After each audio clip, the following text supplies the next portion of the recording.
boys dzangu zadzamuka naye vana vangu vokumukirei kukunorara kumukirei vana vangu ende munogara bedroom chami ine ndikuda kutanga live ka imusoro kupisa kani ndanchingoma usiku wese I was just drinking parasite is just bubbling, you know. Kuda zvedu mucheno askana, but you know what it is. So I'm just, you know, andina kurara zvangu ndakasunga because zvakanyikwa nemvura ka. So good morning people, good morning lovies.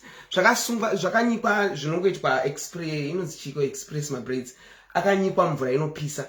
So she advised me kuti zvisasungane, keep them like this for the whole night. Uchingo blower, uchingo isa mafuta, uchi blower, uchisa mafuta, uchi blower, uchisa mafuta. So I've been doing that the whole night. So kurwadza such a pera kurwadza, you can see kuti man nengi igumarangu gumarakato rukuti tie. But anyway, it was now time yekuti tichirukwawo musoro abvudzira kura and this and that. But Marara say, how is your Saturday? Nezuro ndakaswera ndichirukwa ndichifambira zvemusoro.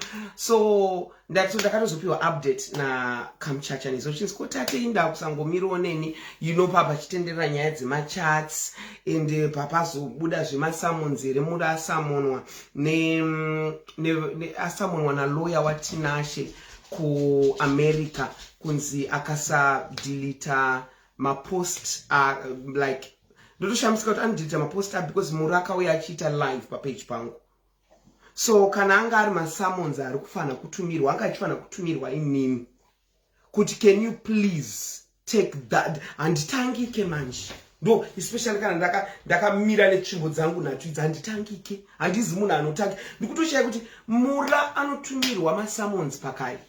The story which says Mandela, good morning, manam. Karapas, chigara mama. Mandela nda kugara pasai tukandum gadziri pogara. Come manam, yo gara. Mina ngadziri Mandela, munomziya Mandela avi pana mai vake. Chamina Bruce wana kugara. Chigara paduse na mama. Chigara. Say good morning to the people, my love. Say good morning. You want to say good morning to the people? Hi boys, are you happy? Mommy is back. I'm back vanangu. Don't say kubasa next week. Kubasa next week ndombo shanda. It's time to wake munoziva kuti mama wakatorerwa imba, mama wakatorerwa ma kitchen yanga va renovata. So we are at that season of rebuilding. So I have to work. But you've been, yes, Bubu. Good morning. Good morning. I was drinking red wine last night. So if I'm starting that Barbara started appear. So ndakaukisa imnogona kubatira kamunyabvurira. You know this boys. Good. Are you happy mommy is back? Hey Ndila. Hello. Chigara pasi munodonza camera.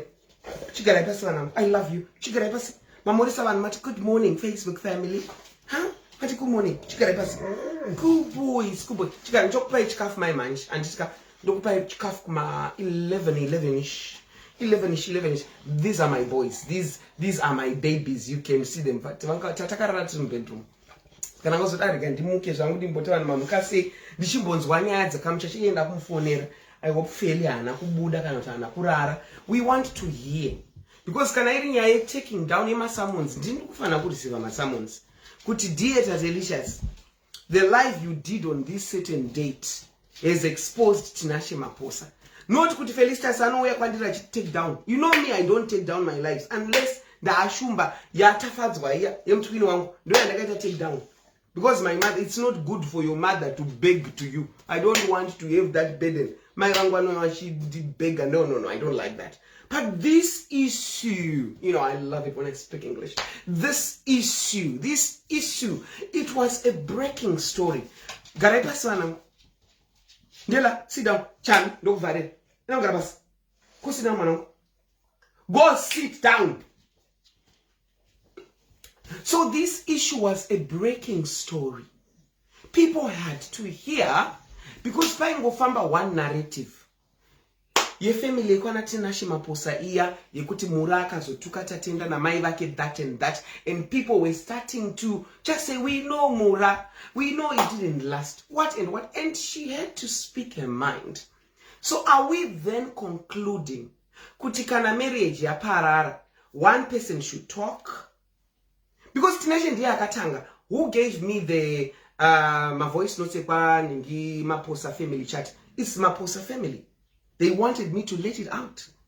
And Felicitas came to me and I was on a live wanting to dish out my voice notes amakazo play one Simba Chikanza I. No and I could dish her out. And I stopped and I chose to hear Felicitas' side. Because I know Felicitas better than Tinashe Maposa. I know Kamchacha better because we work here on social media. She's a socialite. I'm a socialite. And I know her better. Oh God. I'm speaking in English. And that's my braids. That's kind of one of my braids. You know, English kind of go popper. So that's my feeling. But I want to ask about the sermons. Could Felicitas Akans say which content? My content or her content? Because if it's my content, and my lives, if four, actually the first live was about 4 hours. Then the second live was about, is it 8 hours or something? And I'm just gonna delete that because of this fucking Madodi guy, Gwembe guy. Who is he anyway? I've done stories on social media, stories about Wicknell Chivayo, about big sharks. And they never lifted the bottom and upper lip to say, Queen, delete your lives. So I don't know with my sermons. Let me call Kamchachi. Kaspika or speaker on that, but iPhone and Ziotinda. But let me just call her and say, good morning, Sawira. Sorry about yesterday. I was busy. You're looking good, Tate. Thank you. And I don't know. I'm visage so she's said. I don't know, like one mkadziye.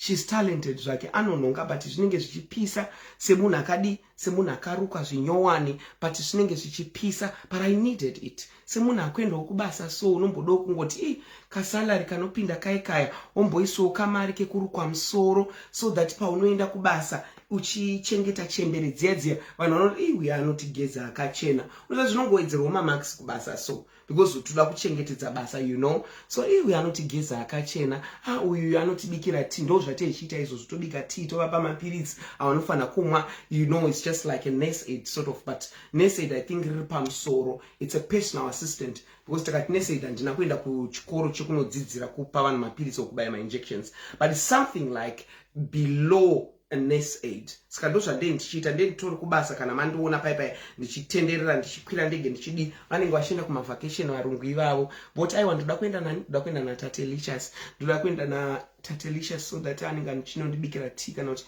anonondibvisa mapampa you know varungu vekuno kutotobvisa mapampa chichi but we are making money than kungoswera ndakangogara ndichingoti nhamo yangu na takatosiya zvekumapurazi zviya we moved on and I don't even have time for because ndakanzwa Richard item ada kuenda kustorage andimunoziva kuti ndina kutorerwa property masofa chichi zviri kustorage but time yangu yekutora zvinhu izvo zvakaexpire saka ndakafonerwa nechronofogden zvikanzi Richard ari kuda kuenda ikoko kuti anotsvaga zvinhu zvake zvaakasiya 2018 so I said respectfully I decline asi in chronofogden makazopa decision yekuti Richard ari kuenda by force by fire I cannot denounce you but my stand is Richard akandisiya 2018 mumba muya akasiya zvinhu zvake zvokuti dai aida kudzoka dai akauya between 2018 ko akazodzokere 2022 ndazotorerwa imba akuzoda ndoda unoenda through zvinhu zvatatelicious ndikutsvaga zvinhu zvangu ndakangoti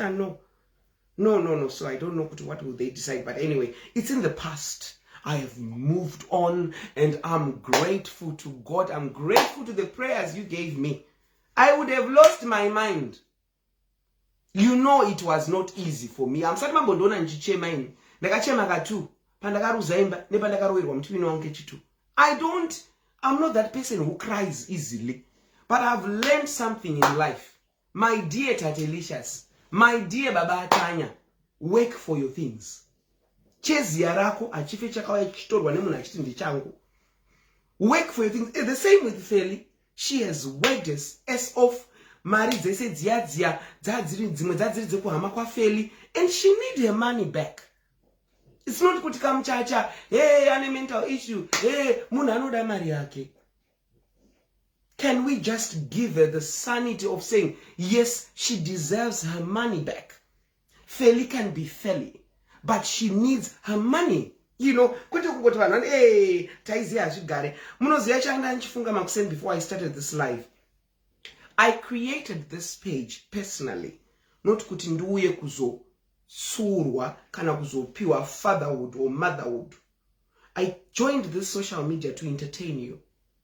Of course, 1 or 2 times where I'm going astray, queen mungadai madai. But I wouldn't want every day of my life. It's not about that.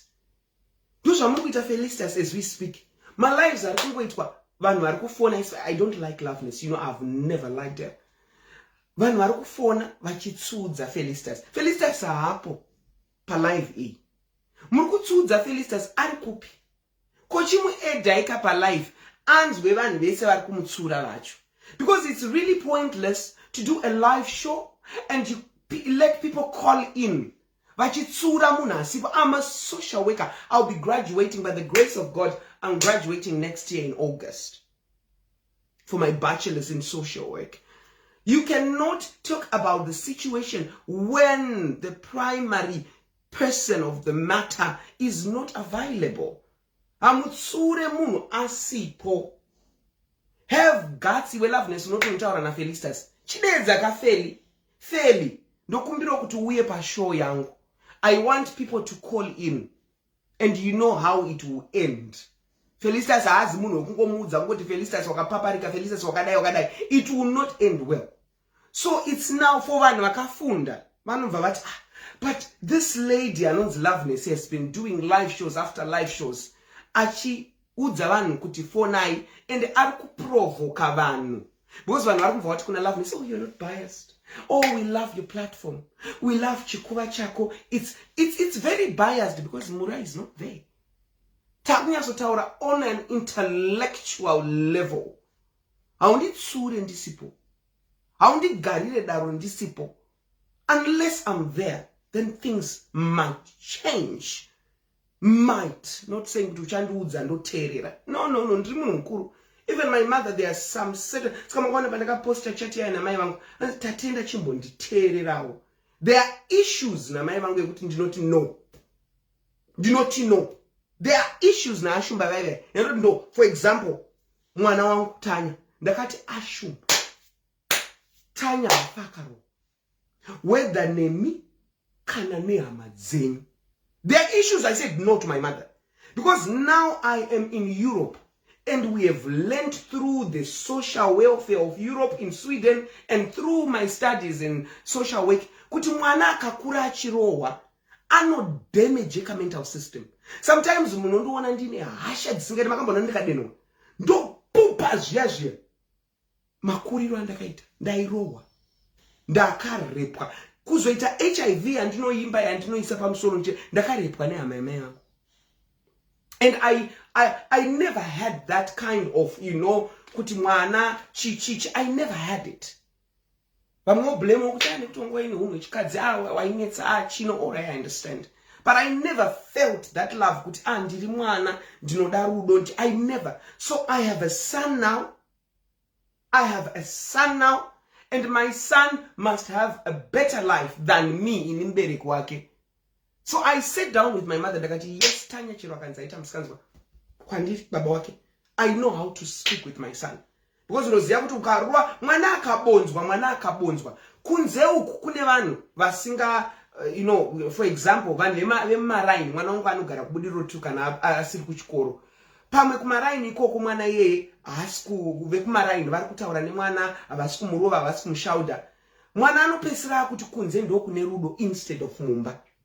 So anenge akuteerera vanhu vekunze more than vemumba, because mumba mwana akugara achishungurudzwa. You understand? So I sat with my mother down ndakati, no ashumba. I know my mother was born in 1959. So she grew up in a different generation. So I'm really appreciative of how she brought me up. Mind you, she was a single mother. Baba wangu wanga wavasiya vaendo kunitoswa ku UK. So she brought us in her own way, the best way she knew. And mind you, our parents know the generation in kuti vano protect hama dzavo. Someone said, oh, so why did you not report that relative? Why do you wakavasungisa? No, generation yandakakudzwa nayo. Vabereki vedu zvinhu zvikaitika mumusha zvinotsikwa. Zvasiyana this generation tine social media, tine social platforms akawanda ekuti we can speak, we can hashtag George Floyd, whatever, you know, it was hashtagged. So inini, I am me, I love my son, and ndine zvinhu zvandoti no. Because it was zvimwewo zvekuti mai vangu andi tafadzwa chino mwana wangu chichi takarorerwa chizvidzikisa tozvipedzeresa kumba. I listen. So the same with Felicitas. Anoda mari yake. Zvino nyika yese inobva ino Felicitas anopenga. Chino saka mari yacho inodzoswa nani? Mari yacho inodzoswa nani? Tinashe akauya akanakirwa nemuchato. He is now forgetting kuti muchato uya une my expenses. Akudanana ne best friend ya Felicitas. Shuvai. Nemwana wacho Tinashe. Aku boycotta. You know, we need to be accountable of our actions. Wakamira vanhu vakakupa likes and likes. I'm cat father. But you have to be responsible for your actions. And anyway, without wasting much of your time, I know people are relaxed in the comfort of their homes. Some are working. Let me call Kamchacha. That one's what my summons. Maybe I'm involved or maybe I'm not. Feli. I hope she'll pick my call. Pick my call, Sawira. And a profile picture yakanaka mukaiona so. Ndarambi is gonna feel to say post.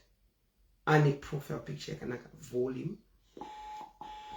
I'm calling come church. Let me tie my hair. Where is she? Where is Feli? Hello. Wakey, sunshine. David. Good. David. Kuagarare. Now that about my girl, Munagara. Kuinda sweetheart, I thought you were much better. Wakaita live ya ndakaona uri kushopu uchitengesa yembe. Ausati wa better iri sawi. No, I'm better so because that's nice. So you know my dad is unwell. The body the kawari my dad is unwell. Oh, bless you. Kovase ise kurumurata any change vakunzwa zviri nani. Wakawadza kuti wakuira na Satan.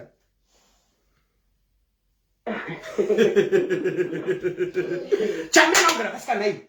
Go sit down, Chama Felicitas. Go sit down, Chaminuka. Uyogara. Chaminuka anenge amene. Tikira mwana.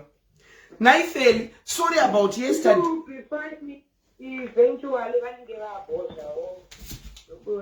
What about Tete, wadiko, huh? Did you sorry about yesterday, my love? Ndaimborukwa musoro ka. Wakaona iro ndakarukwa musoro. Uri papi wagezere ndise video kuone hairstyle something.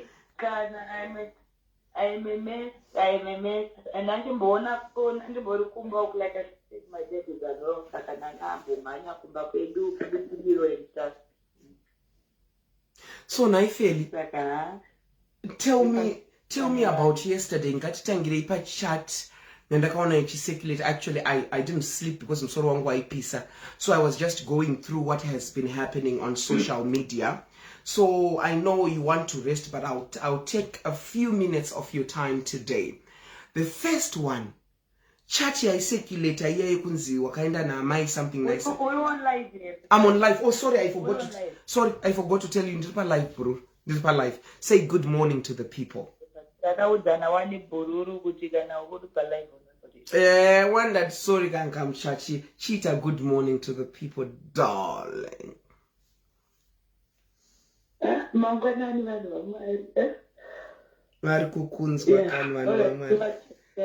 Tangane chat yandakaona yakaburitswa na pane chat yakaburitswa na Tinashe Maposa iri kucirculate about kuti wangwaenda na Mai here or something na Mai president na Mai first lady somewhere. Tell us about that chat. It has been circulating. hameno zvakabuda zvikuti wangoenda namai here kana ndezvemusangano here or whatever, but it was related kuna mai Mnangagwa kunzi feli yanga achitotsvagwa chichi, something like that. I didn't, but it was all about this musangano thing. Munhu wemusangano here fe? Aya, iyo musangano vidai wachindibhadhara ndanika ndongonzi musangano. Ichatiyo I think I was in America. Ndakaiona ndakaiforwardwa na someone achinzi yabudiswa hameno kwachikanza kwaari kuendesa zvinhu. Uri kuona chate kuti munhu aramba achimuendesa zvinhu yet ari kurwira kuti ndisataure. Apa ndiri kuedza kwacho kunyarara, but he keeps poking me. Chatiyo ndakaenda kuAmerica, then pane imwe time ndakamboenda mai pavaifamba kumaruzeva vaita zvekucleansa madzimai achicleanwa chibereko for free, vachifamba nezvimatrakiso zvaisukwa madzimai zvibereko. And I went there ndikacover on my platform like it had nothing to do nemusangano. Ndobva vatonditi Mai Titi munofarira charity, because remember vane charity yavo iya.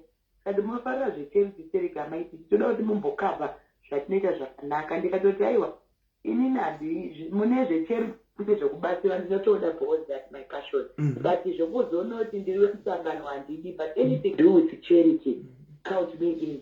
Saka ndakaenda kuAmerica mazuva iwaya ndakadaidzwa naTinashe. Ndobva ndazotextirwa kupresident office achiti Mai Titi tikukudai kunoku vaida kuendako kwakafidwa, ndichakuratidza post yacho, kwakafidwa madzimai nevana nenherera. Tikuda coverage vaida kutoti ndiite live yekuti zvibude kuti amai vabatsira vadii.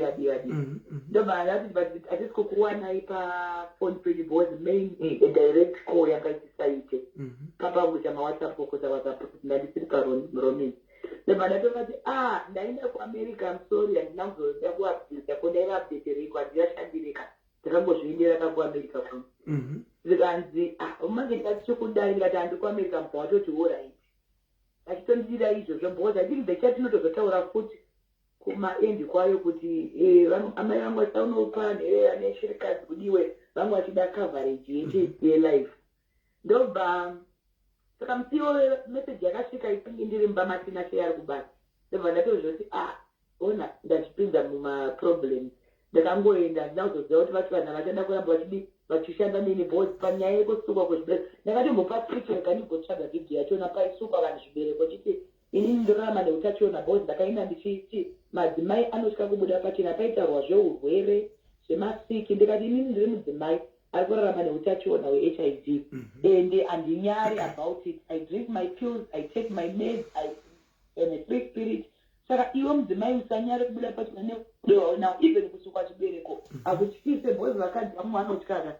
Ndicho encourage sukwai zvibereko, tinoita masiki, varume vamwe vachitizadza even vamai vakatoseka pasiki yacho because ndakatotaura muchikreka majokes because pamba nemadzimai emuvillage mo akadzara. Ndikati inini ndiri kufara nhasi because handina upenyu hwangu open book. Iwe munhukadzi chawo upenyu hwako huve open book pautano hwako, usanyare machechi, usanyare muvanhu. Saka that speech yakafadza amai, vakati ava mai ava vanoencourage vanhu, vanoti munhukadzi haashinge. Saka ndozvavaingondira kuti uyai zveta kunopa nherera, uyai mumotivate muite empowerment yenyu iya, mutore futi life. Ndobva ndatomuudza ndikati nanchidiwawo kubhadha handina kuupdata kuti ndakuenda kuAmerica because I didn't see it very important.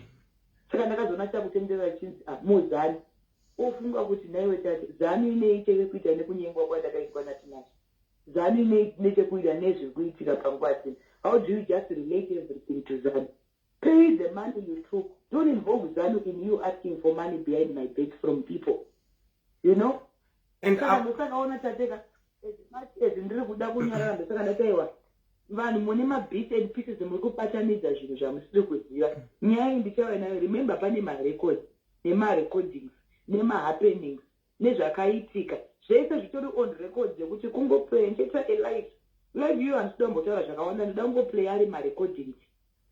Nongoti iyi recording yemusi wa2 August, iyi recording yemusi wa2 November, so that vanhu vanonzwisisa because ndikataura ndega mazuva ano vanhu vangonditi anonyeba anodii, akazonyeba akaita muchato akapoteredza muchato aiwa. People don't know anything. I am going to come out. Inga ndakataura kuti the day of the truth will come. The judgment day will come. inongoisa mavoice note because remember Tinashe handiti murume wangu wadaitaura naye, handiti vanhu vakakwereta vanhu vangu vaitaura naye, handiti paakakwereta zvese vairekodha ndakava navo. So vanhu vese everybody is going to throw in zvakaitika nematransactions nemaitikiro zvinonetsa kukonvinza vanhu nemuromo mazuva ano. Iwo unongoti zvaari kuita izvozvo mavoice note ini nditori nawo akawandisa tati vese vakakwereta nenguva nepaikombrera kuti ndichaunza tina kumavoice note acho atatsangoda kutaura bhodha ikungoti aiwa achauya bhisi unoziva kuti munhu unosungirira wega izvozvi nditukwe tati ndidzi Mai Titi vanopenga because vanhu vari kubhiliva zviri pasurface, pane zviri pasi zvandaiprotecta.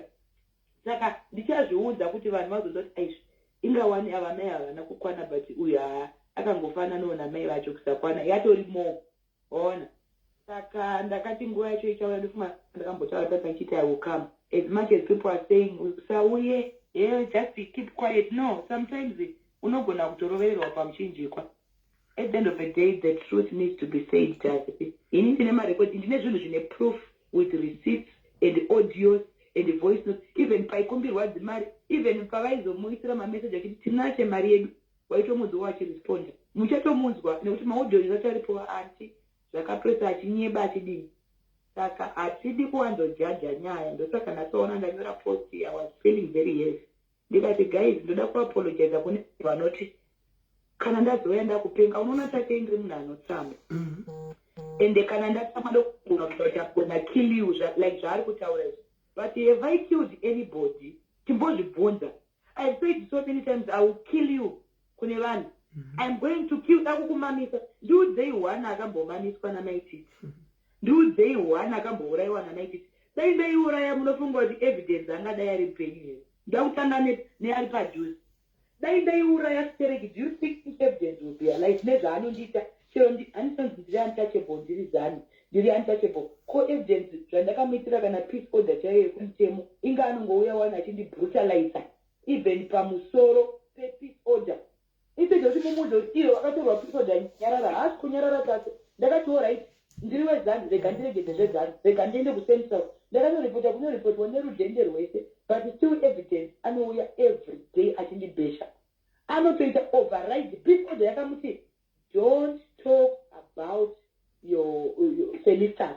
Koti yakatomudza don't talk about Mai Titi but haasi kuye akuedza kutaura kuti law haina basa kwaari but kana asungwa anotanga kuti zanu dedeidzeiwa zanu but pasitanga nazanu wachikora mutemo chete simple but anouya odhaibheta. Saka everything now I do zvinochinjirudzwa kuiswa muzanu kuti zviipiswe both people hate zanu and they know kuti chero chinhu chiri innocent chikanzi chine zanu vanobva kuti nyaya isina basa. But nyaya yangu naTinashe haizi yezanu, inyaya yevanhu tu vakanyengana vakadanana nema-fake promises pakava nemalies pakava all this. Ikonezva akatumira akatumira masamons chati ndine masamons ari padhuze rese andakatumirwa hanzi from Gurira, we want you to shut up. How do I shut up when you are going on Simbatikand? How do I shut up when you are going to Tatelicious? How do I shut up when you are putting voice notes? You were quiet, that's How true. do I shut up? Yeah, how do dakushata munhu waurugara utaura everyday evidence yayo zvakafanira ndinomutaurira haasi relevant ndakasiya kutaura kudhara but ona everyday anonditaura handitombomupi attention. Zvakafanira uyo anonzi Patricia Jack ari kunditaura everyday muri kuona handisi kumutaura ndichazongobuda ndonomusungisa muchaona vanhu vakuya vachipizana but handimukati everyday ari kunditaura.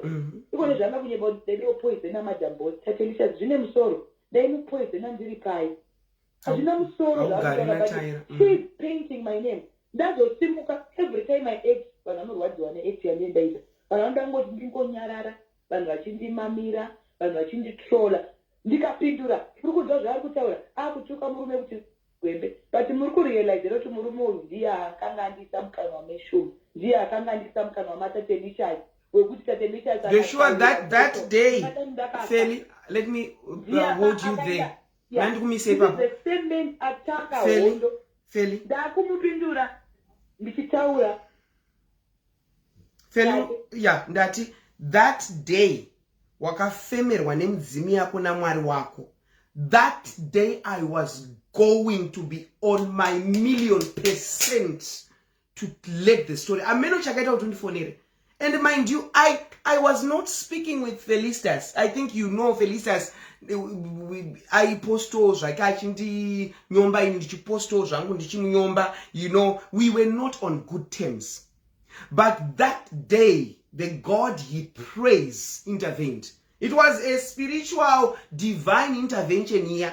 Because ndandiri ready. The first audio yanga 36 minutes.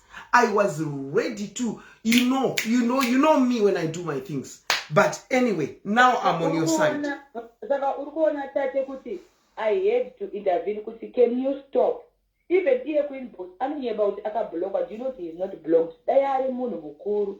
And yes, I bring dirty linen, but this time, the Akatanga, Kuya, ne dirty linen yach. Okay? Yes, I can hear you, my love. Akatanga. 14K. I was quiet when I was akauya kutaka ndipoka ndikaita my life yamairi yewoni shot yekuti Tinashe and this could have told Tinashe and this could have told but akaramba achingoti kureuti akuda kuti nditauri. This guy has been literally threatening me kuti he will get you. I will be this is my downfall because he is damaging things. Tate ukaona kurarama life ye blackmail ka. The only way kunda blackmail is to tell a person could bring out all you have. Because the wakatika mundu could don't bring unorarama uri under suppression and unenge awukwanisa kana kuita anything though kurarama kwananchita kwekunzi I have things which will take you down. So in that that's a point they would like I want to bring all you think will finish me. At the first place I was still wakachanga basaram. I was still that kind of mozutu kune mundu akaita same life yangu. Ndakaita my mistakes mamwe ekuti I gonna because I life young but I'm still standing and I will not allow this man. This man cannot be the lucky one to break me. Kune masatanisti chaiwo akatry kuti break aka na nhasi akandifoira ndozobreakwa natinake ndazviramba nezita raJesu. And ndasvika papoint yekuti ndozozvinati komunhu uyu akauyiwe kompenyu hwangu munhu here kana kuti ndeumwewo Satani akatuma in the name of love. I regret answering this guy's messages. I regret going to this guy and I regret knowing this guy. I regret everything. But it's too late because ndasvika papoint yekuti handichakwanise kurewinda zvinhu tate kuti dai ndisina kuita dzungu rekumhanyira kuita move fast like a wifi ndingadai ndiri pari nani izvezvi. But we make mistakes and you can't hachariwindike zvandakaita but ndo mistake zvayazondikostira. But at the same time mistake haifani kundiuraya. At the same time mistake haifani kutora upenyu hwangu. At the same time Tinashe is too weak to finish me. Ndazviramba.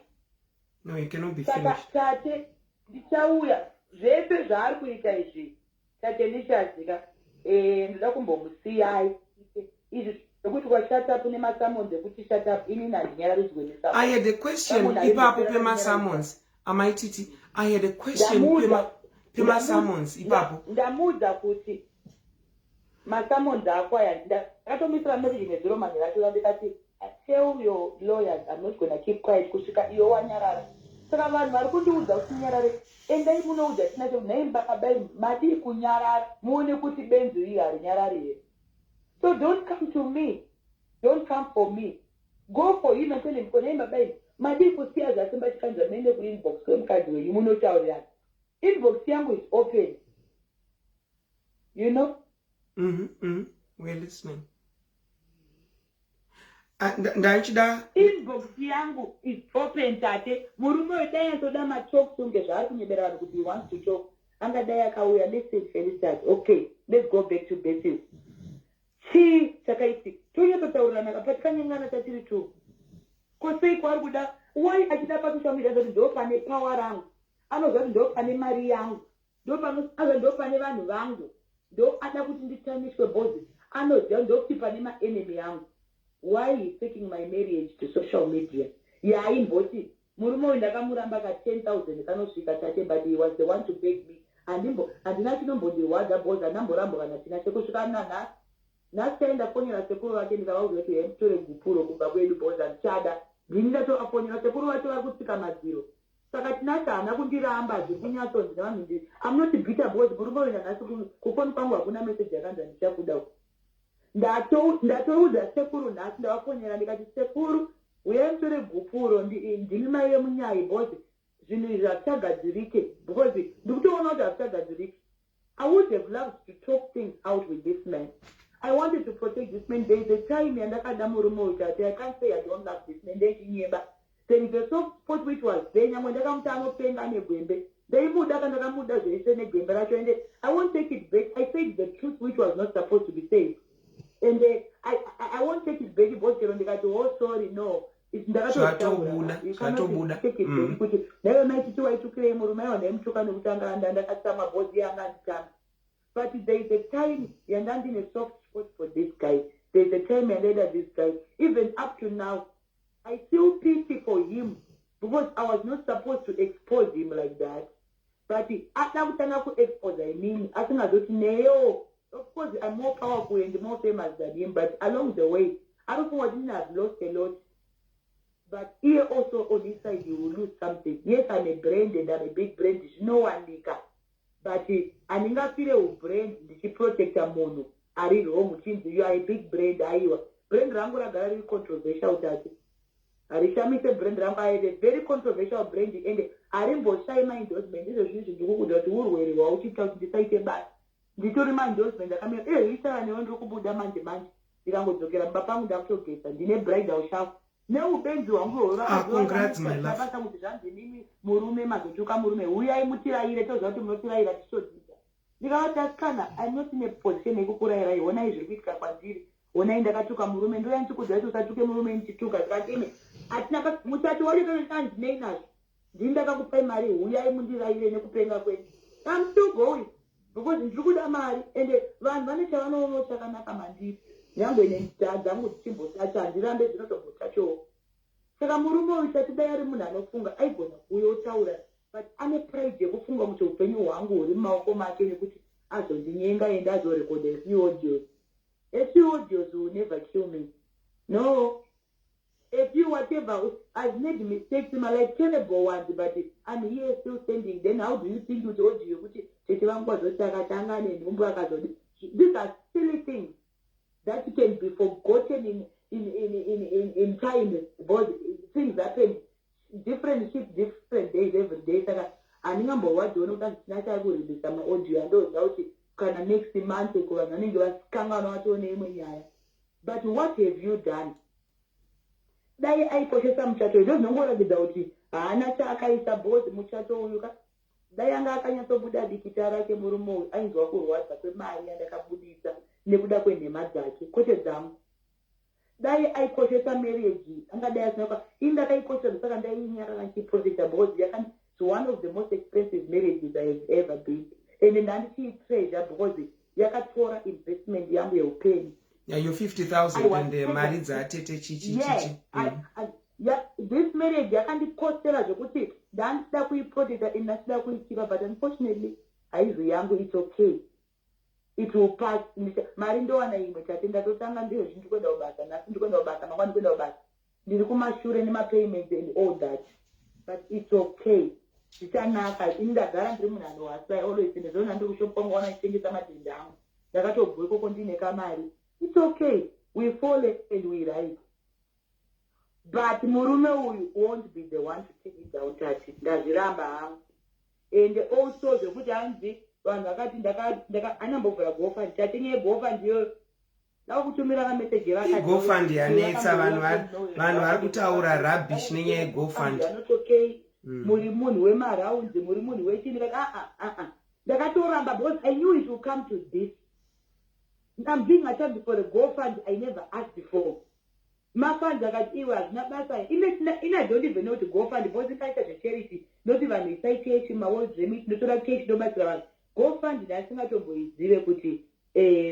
inoitwa sei. Ndobva vati mari inozoungana tinozoiunza kwamuri zvokuti mari yacho iri kunzi iri kubviswa. Do you know kuti handitorina inini because handiziva kuti inofamba sei and I've never opened a GoFund before. I've checked my records. So I don't know much about it, but I know kuti munhu anotoitirwa donation ine GoFund, but inini hasi ndakatomboipractice. Inini kana chida mari ndonoti vanhu uyai kuinbox muise wodremit. Vakadzi vamanesi ndo vakauya kati Mai Titi, we are your friends and friends and family. Tikuda kukuitirai because this is what we want. Ndobva ndaramba ndobva vatoicreata by Ginya ndobva vaipa keti mbatso kwandiri akati Feli, what do you think neGoFund uchatukwa nevanhu? Ndikati Keti, inini this is beyond my control, handizori ndiri kuida, handizori ndakati vhurai, vakauya vega. Keti ndobva ati ndaishare because vakadzi vati we are Mai Titi's friends, we want to do it for him. Yazondwa ropanera ndoti uyanozani simba kuti vanhu mafrauds akubudisa masera yavaita GoFund yatoonoiswa inbox wangu ndobva ndatotukana nakatana ndakakudzai vasikana chamukufira pandiri chiko ndiregei ndife nedhambo yangu ndiregei. It's okay, I'll pick. It's not like ndatambura zvekutonhonga shosheka tate ona ndinoshanda at least ndine tumashopu ndinotengesa ndinogona kubuda nekumari. Saka dai vakati kana Mai Titi we are not going to pull back, tichaita kuti mari iyoyo yachatsageta muiwane muipiwe. But ndangoti handingamanikidze vanhu vakati what you can do for us as a favor, uyu ari kuti it's a fraud, tiishayi papage penyu kuti vanhu vazive kuti you are aware. Ndopa ndakanoiseya tati yakabva yablow up and a wedding now is being asked for a GoFund. Muchato wakabhadharwa zvikwereti zvose zvikapera because ndakabudisa mari, but zvikwereti zviri kudiwa ndezvevanhu zvakatorwa naTinashe, hazvisi zvemuchato. So GoFunding haisi kubhadhara muchato ende futi haisi kubhadhara vanhu.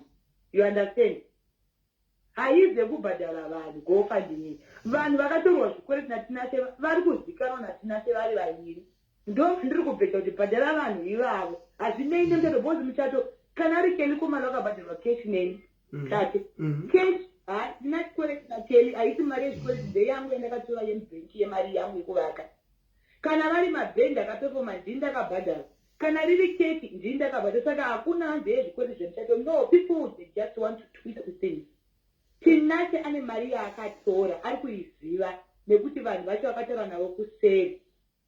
Like Tete came one pa live vachitaura. Vakatora mari kuti yanga iri yei. Ndichauya nemaaudio vanhu vazoti mari yakatora Tinashe yakanga iri yei. Vanhu vazoti mari yakatora Tinashe yakanga iri yei. Ndichauya nawo maaudio aripo. Saka vanhu ngavamire kuti hey, aitire muchato uri expensive. No. Ndaida uri expensive because ndo afford. Kune mari yakatorwa naTinashe in my name yakanga iri yei. That's what I'm bringing on the 12th. Kuti imi muri kunditanzi mari yemuchato, garai pasi muteerere kuti yanga iri mari yei. And I'm happy that now everything is here, every evidence is gathered. So I'll be just playing audio after audio after audio. And tombotaura musi welife kungoplaya chinzwa yapa chichachaitika, chinzwa yapa chichachaitika, so that people vasangomhanira kungondijaja kuti hey, wakaita muchato expensive wasingapodha. Me I afford what I want. Izvozvi zvikunetsa kana ndikaita wishi ndikashanda cheko ndozva kuti mari yandiri kuda ndendaiwana, but there are certain monies dzandisiri supposed to pay that this guy is supposed to pay and he has to own up because ndiye akatanga. At the first place ndandisingade kuroorwa, he knows it. Akaisa pressure akakumanikidza akaisa pressure kuti yeah, ndinayo proof yekuti akandiisa pressure because mune machata aiti uzatete kuti Tete Felicitas doesn't love me because he knew kuti somehow ndine mafeelings mashoma paari because of his narcissistic behavior. Mangwana ndomukandisa kunge ndomuda, mangwana ndichamuda, ndo zvandaitawo because ndandaneta naye. Saka somehow aiti zati amai vasipa tu zvokuti losing him to me is not a loss, honestly, but losing my money and people's money is a loss. I'm not bothered about losing Tinashe, Tate, not even. Ndina kana because ndandiri 50-50 naTinashe. My feelings are imudo semuni. And it was more of a concern because I was concerned about this guy. Chachaudo. He's got lots of issues.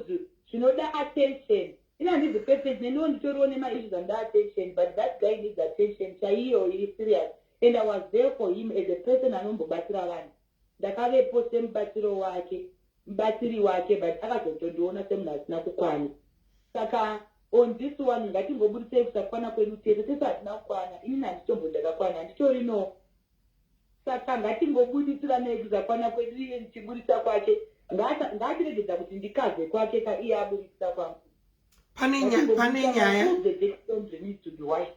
nyaya dzakabuda Mai Titi, pane nyaya dzakabuda ndauti muaddress dzakanzwawo mastreets. Number 1 dzekuti Tinashe ane rape ane case yerape yakamboitika kuAmerica yaanonzi akarepa.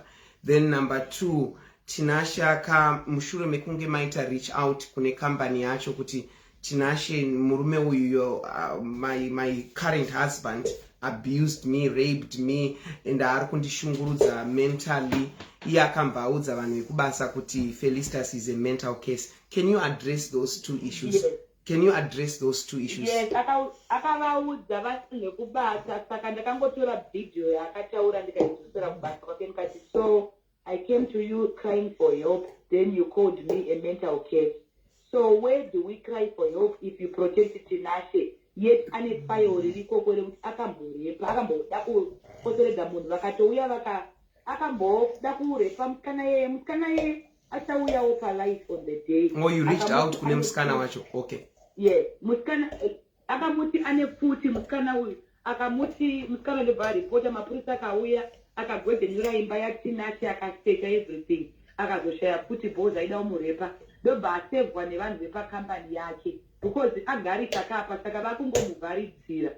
Saka inini pakaita video yekwasimba chikanza ndakangotora ipapo pakati ane mental case ndobva ndaenda ndobva ndanovapa ndobva ndanovati inzwai zviri kutaura munhu wenyu kuti ini ndiri mental case. Saka they are yet to come back to me because zvese zvaari kuita ndiri kungonozodzera kubasa kwake kuti if you don't deal with this out I am not going to stop.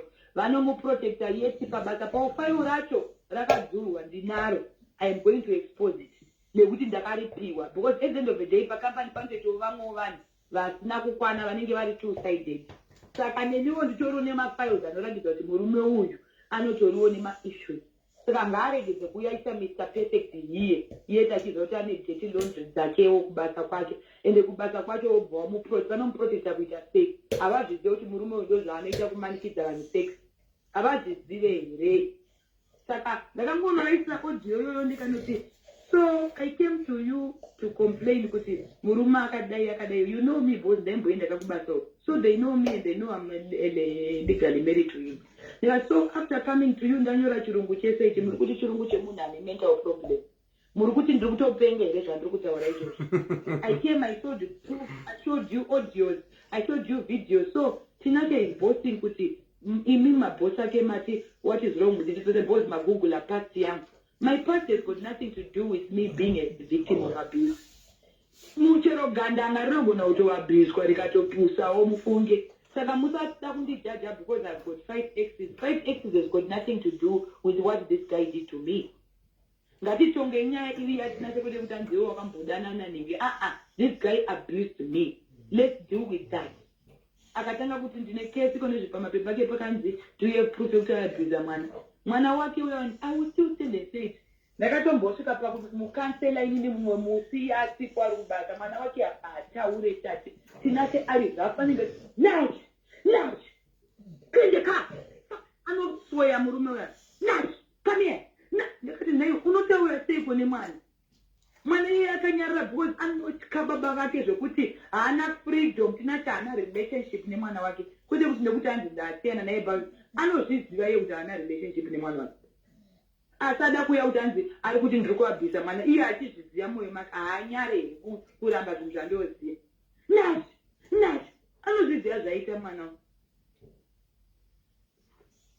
Saka akuti tanzi show as proof. Aiwa inini handisi kuzomboregedza ndichauya ndichizvitaura kunyange imwe proof inogona kungeti ndaimborekodhera achabvisa mwana zvazvine inini panguva iyo ndaingomukansela semurume kuti baba taurai nemwana zvakanaka musaite mwana unge benze because vangu vana chaivo chevanhu taure navo mutauro unitatina chemwana wake uya mwana wake uya zvinotonzasisi because haana kumwe kwekuenda because ndiye baba vake because amai vake Tinashe akanitaura kuti vaive drug addict. Saka akatora mwana but mwana uya haatombori kana maoko akanaka because Tinashe ane maanger issues. Tinashe akatanga anobreaka zvinhu saka mwana uyo patoriwo hatoriwo safe but what can he do baba vake pane mwana angaraze baba wake hapana but hatoriwo okay mentally yake is so quiet because Tinashe akangogumbuka unoshauri zvaita sei Nas anoita hachedze kuti uti yo anotsamwa murume wendofunga maaudio ndakakupa tate kuti nyange zvikandari munonyeba but aripo maaudio anombopenga wani clean that fucking car no I don't like what you're doing kuchikoro alright tate pane time kuchikoro cheko mwana uyu akambofona anga ari boda akati baba handisina mari do you know what Tinashe said you are a soldier how do you say mwana anga ari under 18 that time akatona 18 recently mwana anoita soldier asina mari yekudya kuchikoro anoita soldier re mwana anoita kuchengetwa nevamwe vana kuchikoro ndinoti mwana uyu akasvika nguva pachikoro apa ndiri kutaura zvinhu zvaitika kumba kwaTinashe akadzingwa pachikoro paboarding akadzingirwei zvichinzi magrades aserera seiko mwana uyu magrades ake kana ana baba kwavo inini vangu vana magrades aserere they accelerate because I separate my madness from my kids handina mwana ane grade rinodzika mba mangu ingi chake but mwana akanza magrades adzikira mwana ari low he knows that mwana akadzingwa chikoro akadzoka kumba kuti mwana wake akuenda kuecommon tuwa yakadzokwaendeswa nemurungu murungu iye akati Tinashe chii tiri kusvika kumwana kana vachitaura chokwadi ezvekambani vanotaura kuti mwana akadhisebheka magrade kuadhisebheka sei kana ana baba kwavo ini ndopenga tate ndiri hure ndiri chii but wakambozwa kuti mwana wangu idoko ndikusendere marepoti vana vangu because ndinosuccessor upengo hwangu pavana vana vangu vanotrainwa kwavo vachidzidziswa havana kana zvezvounzanzi I feel sorry for my Titi's kids you lie because my kids don't know my other side because I try to avoid it handiti hasha vana vangu zvaitwa Tinashe zvezvekunzi muamerica muroro kana Tinashe anorova mwana obvious hapana pacho achitanzi baba vangu vanondirova because obvious kanoprotecta baba vake ndo zvinhu zvingatozonditi hauna proof because hakuna mwana zvangofana kuendeswa kwakuti mudhadha mai vako vanokorova hapana paachakubvumira ida but ini ndoziva zvaiitika baba make because ndakagara naye kai ndakagara naye you know I'm listening ndakagara naye saka handingaudzirwe inini zvokuti hanzi kuda unyebera Tinashe tinogona kutobveka history yekuti mwana uyu even tate ndichauya nenyaya idzi ndine vanhu vari within Tinashe even vamwe vafamily members asi tataure naye iye Tinashe vaimboziva mabatirwo aitwa mwana they know Tinashe this kana tidaura mba yangu alright inini ndiri yeduta wife da kutaura vanhu vake vakambomuchengeta remember ane vanhu vakambochengeta Tinashe ana ro anani ana nevamwe vatingadodi kutaurwa vekuti da kuti vakumbira kuti guys for the sake of truth bring nyaya dzaTinashe panapa because murume uyo ari kuzvita mujesu yeti mune all this rubbish about iye musikana wekurepwa uyo wekunongedzerwa kuti wekupota arepwa anzi haana kuzorepwa but aimubata Tinashe anzi pane pakambetwa supervise pabasa saka iti kana apinza vanhu basa aibata pamazamu magaro saka uyu mwana muZimbabwe akaenda pamatini ipo pairipo rekodhi yatisa zvinhu zvefeki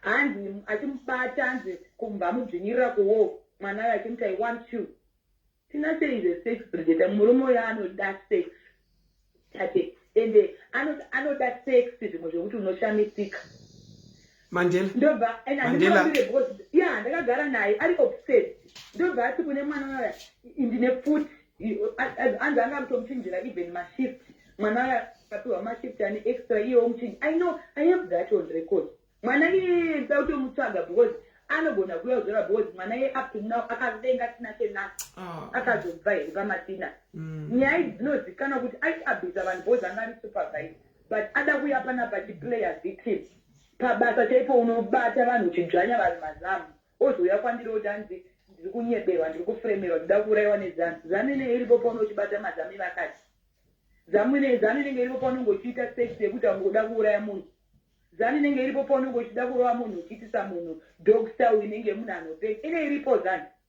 maitiswa dog style mati maitiswa dog style yakaita seyasauri that guy is weird tate ndosaka ndisingade kutaura because ndinoramba ndichingonza Mai Titi vanotaurisa this guy ndakumuexpose handina chandochikidzirwa nemutemo chinoshamisa kana vana president vachiexposwa who is Tinashe that anda kuya chindichikidzira kuti anzi I will expose you, I will put you down. You put me down kuti ase ndiwani kwewe unondiputa down. Kana munhu achikwanisa kuya aitaura president chaichaiyo vana tuzena vana kukumbura masecret anoera. Chii chinoshamisa pamasecret aTinashe chekuti hanzi ndinofanira kukwata nekuti paita tumasamoni tuviri tokanzi shut up. Kune vanhu vari kupurisa nyaya dzinoyera kunze kuti ate dzinotyisa dzinoyera vari kufamba ini ndozendeswa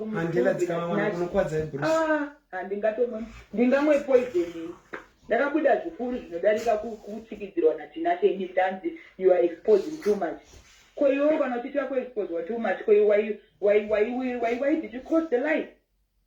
Ende ipo pakuzoitisa vanhu don't style kunge uchatsemuka musana. You know, knowing all this and akuya achitaura rubbish. Who does that? Tete. Who does that? You cannot tell me nyarara. Simple. Vanhu ngori zvizochita maititaura kamukadzi aiwa ndozvandiri. Nekuti ini ukandiprovoka ndinotaura ndizomborekisa. Ini handisi kumbozombochikidzirwa naTinashe. Tatapi akaita masamonzi mudzei. Ine ndozva kuti akateerera masamonzi ndakamaona but wangu kusvika wanyarara handisi kuzonyarara. Ndichakutaura zvose. Ndichapula out zvose zvauri moito iwo ndozvandiri kuita. Iwe uri kumhanya kutsvaga neinformation to destroy me. Ini ndiri kumhanya neinformation to expose you. And iwe une information yechokwadi futika. Iwewe your evidence is backed by people. Number 1 yemari Tete vakauya vakataura vakati ndakakumbirwa 8,232.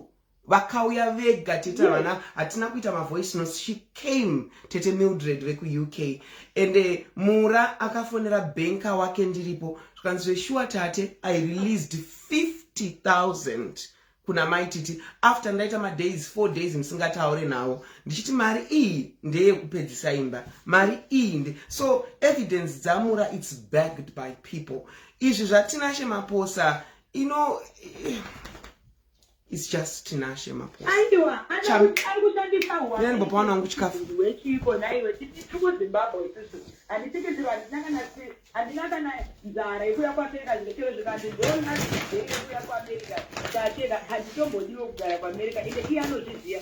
Ndosaka dai vakaimba yangu yabhozi ndakamuudza kuti I am not hungry for America. Saka whether ndabhani waAmerica who cares? Ina ndiri kutendera kugara kudiaspora ndosaka ndiri kuvaka Tate. Because the good build a future, this is my home ground. You know, Pendera Pano Zimbabwe, no farm. You know, Pendera Pano, you go banero to Yamu. I'm not looking for dinner pasture. The Tamburandi Muno, you know, Tira Muno. Then I went the writer campaign, everything happened in America. Aha, who's desperate to stay in America? I'm not in. Look at no Canelo and one who done there. I was saying the food. I want to the Muno, you know, the private school. Amuzvela kuti vanongwa nokutaura chirungu chakanaka wani. Andinga bandachiti dronzi you are gonna be banned. Ndakambenge ndati ndida kuenda kunogara kwaAmerica. Anditi kuvakaimba ikuvaka kuti ndigare muno. Unofungwa ndi16 rooms kuti nditame ndinoenda kwaAmerica. Ndopenga here. Anditi desperate ndinoda kuita ndinoda kubvisa ikoko bodies in America from 4 years. Pasina chabunda. Ndinoda kutomuzvura kuti baba makoira.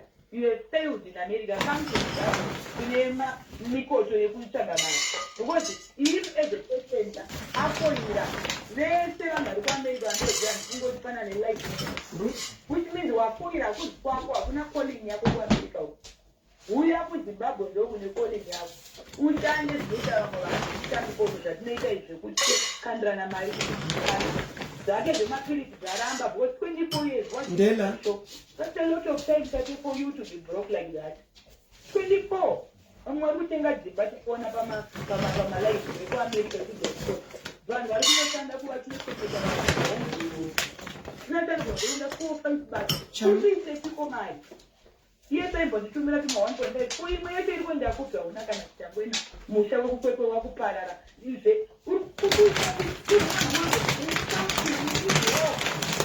ini ndinopenga ndingaita ndisina but ndikuvaka manshoni yangu haiti manshoni rei yakakwa nekunyeba ipo here manshoni manshoni hombe chai nyangwe mukati ndiri feki but manshoni yangu iri kuti upenyu hwangu huri kufamba mbija nambijani hamusati makamboona ndichiuya ndichikoda ndivediwe upenyu kana kunzi atinonzipendisa zvadzingwa paagesi kuti nataka dzimwe muAmerica anoendeko anoenda kupi Tinashe akadzingwa muAmerica? Anoenda kupi? Kunze kutagare pasi afunde amurume mukuru. 50 is not a joke. Tate murume uya akura zvekuti bvudzi rake rewaitiya rinodai wakatiripa pa 3 days body rinocheneruka every day. It means you are old. You are grey and old. Anodhaya bvudzi Tinashe. Wakana wana mukadzi ka inini awazi. Idzika chikafu chako kupa chikafu chako iri. Pano.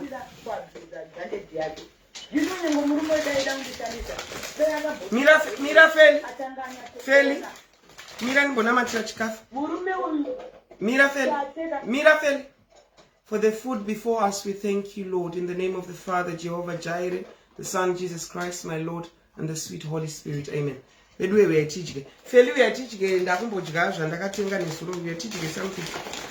Murume utatenda yanga ari mubunga akasira kundishandisa 2 minutes akabuda asina chainacho. Inini ngano ndondishandisa vamubuda vane something.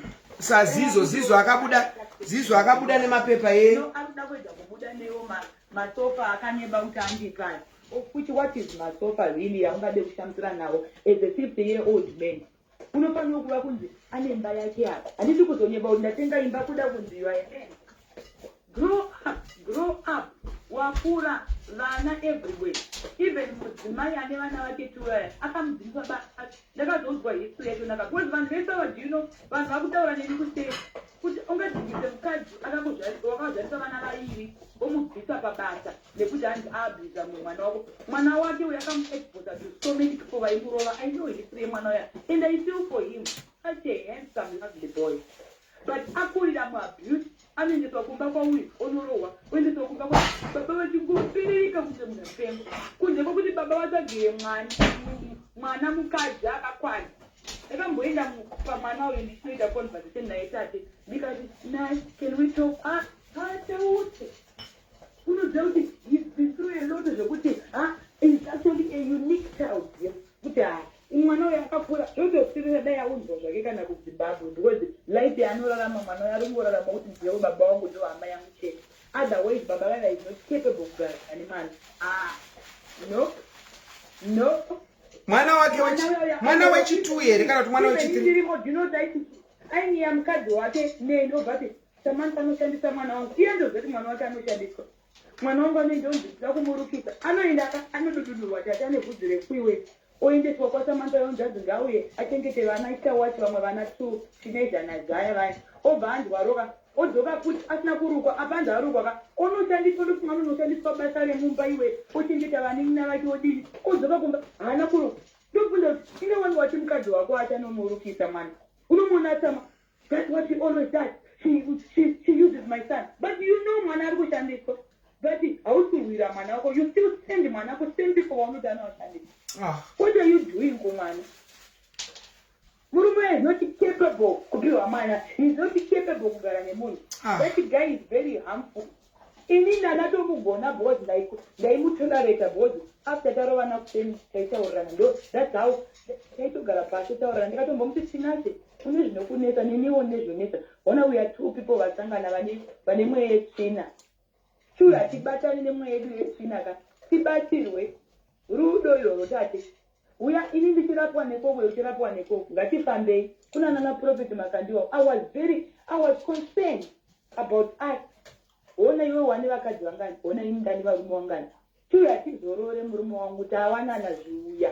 Shure tivake musha zvoite unoda mukadzi akaita sei.